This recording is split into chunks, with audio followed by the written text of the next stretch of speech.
What is up? I'm really excited to do this video.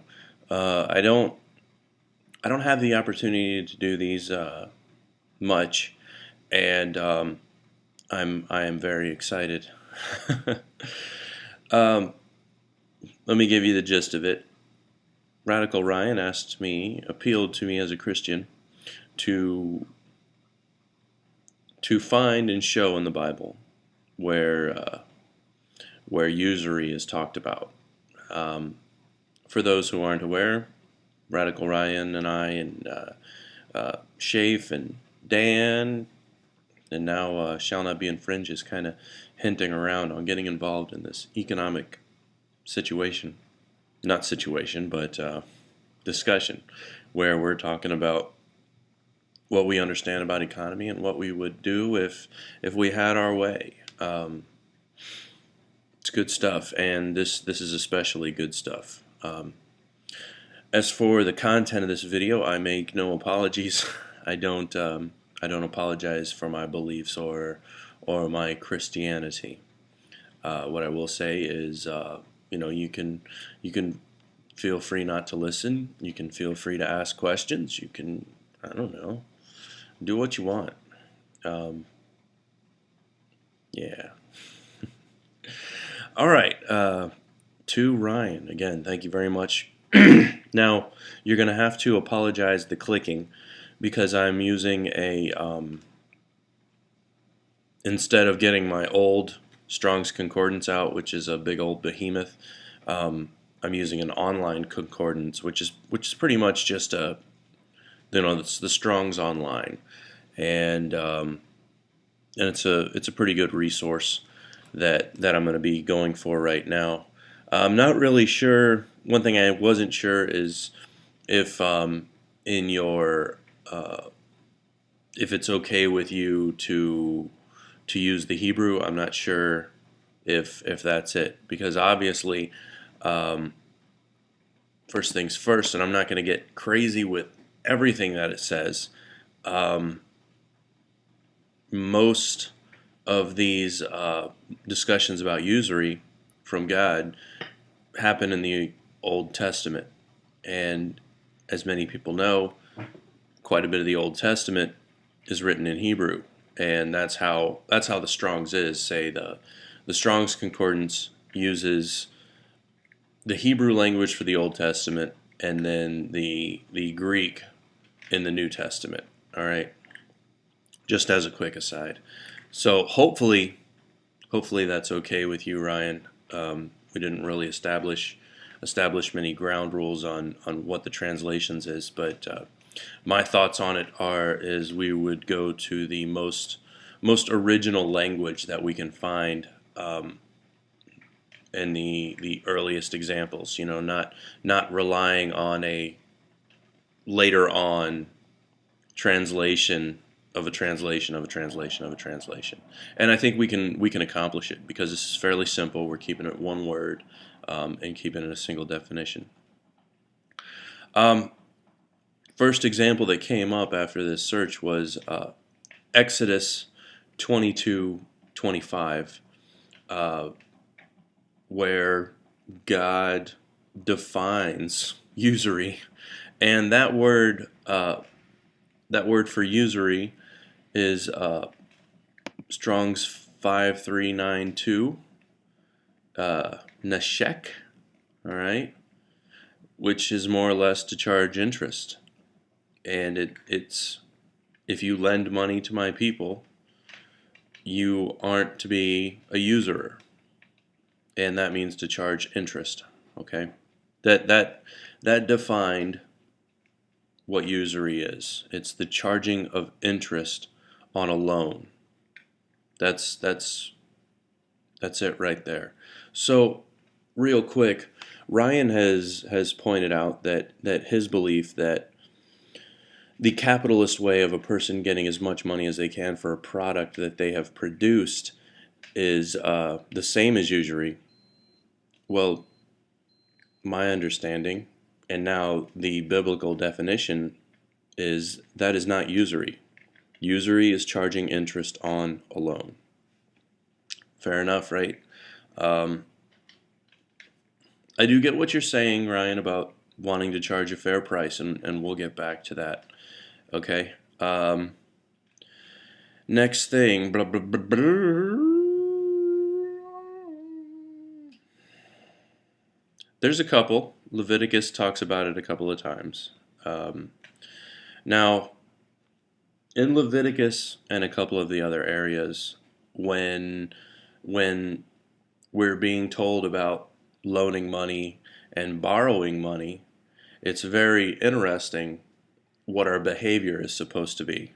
Okay, it's not that it's only the person lending the money that God has his eye on. Okay, the person who borrowed the money isn't off the hook either. We're expected to pay back our loan. In the Is it in the New Testament? I think it's in the New Testament. I'm not going to look for it. I can if you need me to, but it talks about if you have something you owe your brother or some type of forgiveness that you need from your brother, you go to him, your brother, to get that forgiveness before you come to Jesus's altar, before you come to God's altar, before you bring your offering to God, you bring your offering to your brother who you owe. That's something that's always stuck into my mind, and it's also something that was on my mind in the ministry.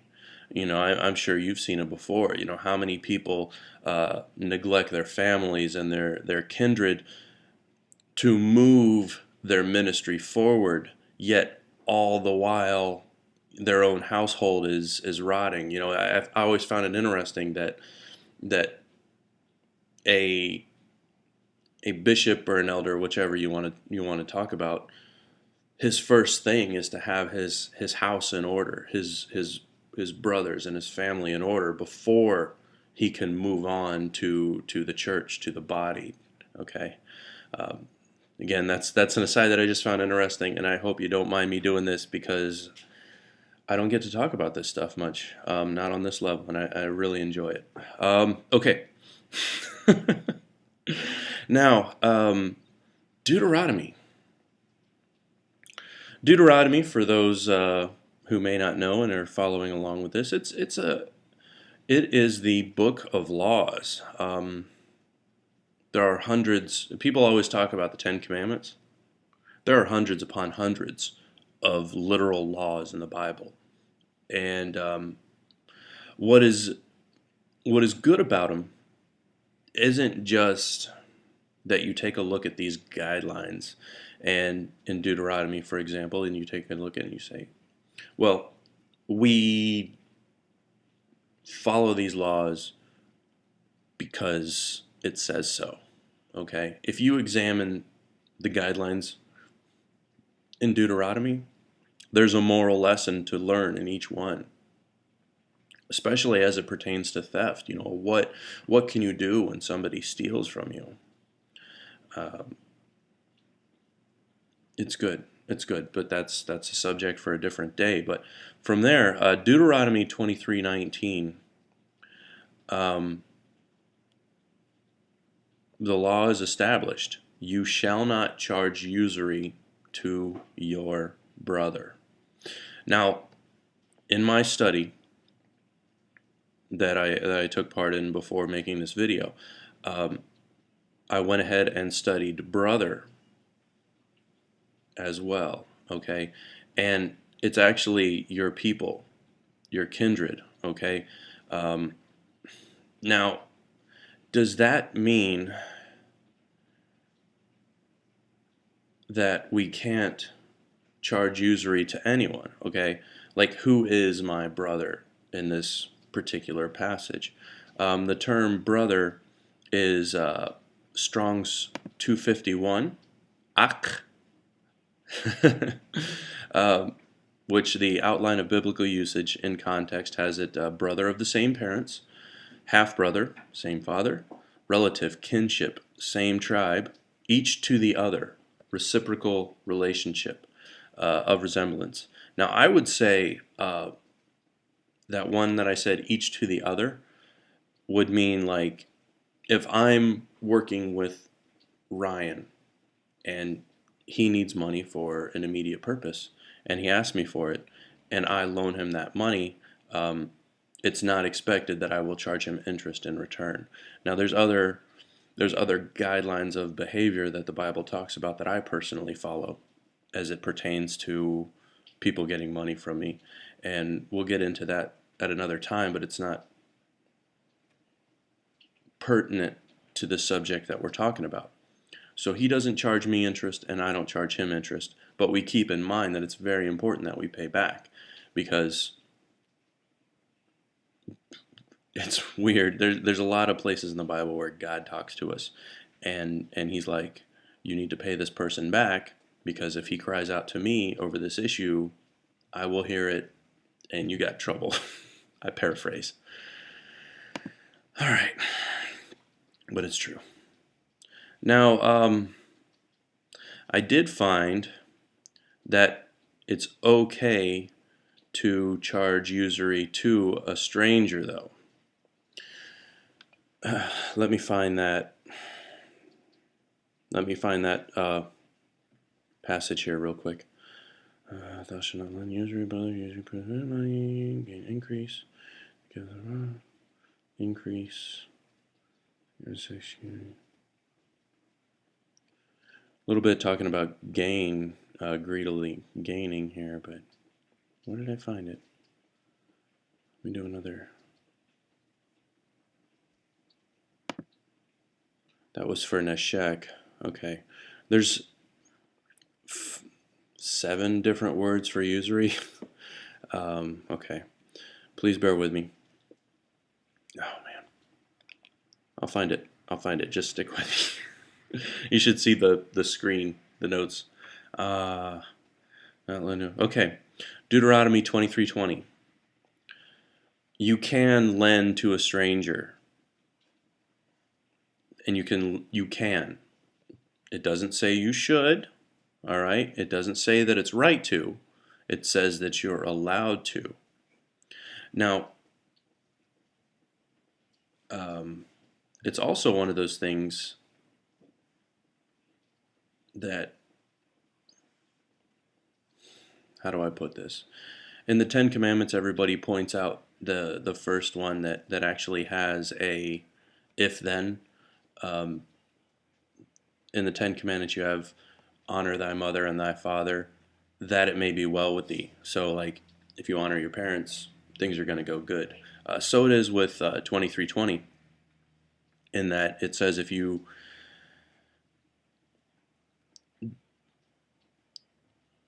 follow the guidelines of not lending usury to your brother, the Lord will bless everything that you set in your hand.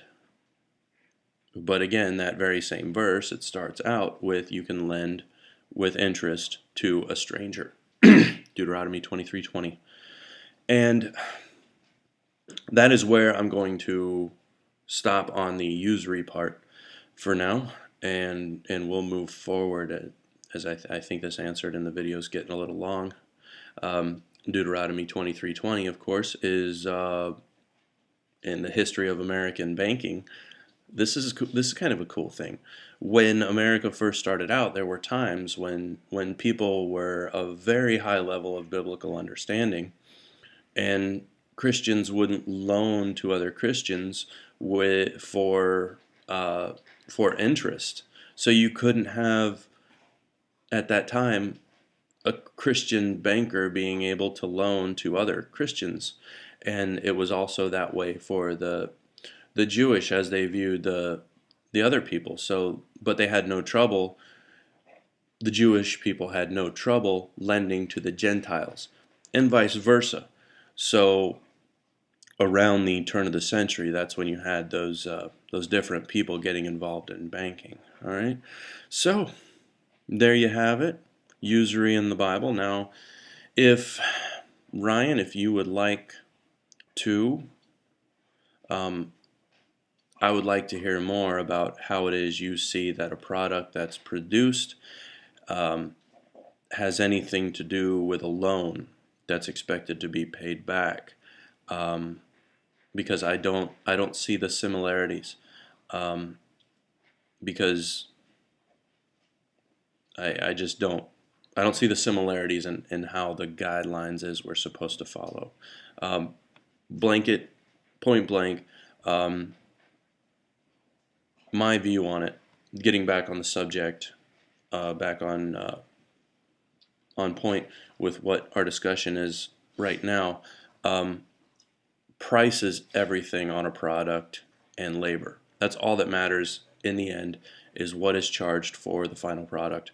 Um, and so a person at the end of that product, where I'm actually handing you a box of whatever, the only thing that matters is the price of what I charge there.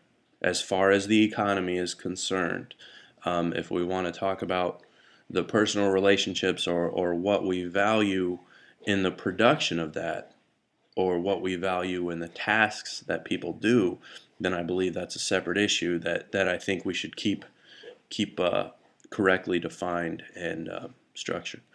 But yeah, there you go, man. I hope you enjoyed it. Of course, uh, we could go on and on and on and on over the biblical guidelines for money and stuff like that. All right, we'll see you later.